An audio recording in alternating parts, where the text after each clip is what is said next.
E-3 Sentry versus KJ-2000, the ultimate AWACS showdown.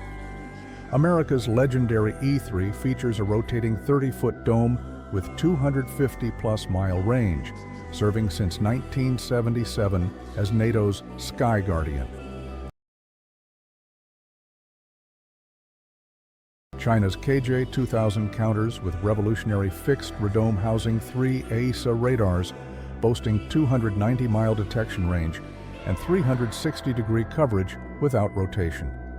The E-3 dominates with proven combat experience and 8-hour endurance, while the KJ-2000 leads with advanced phased array technology and modern digital systems.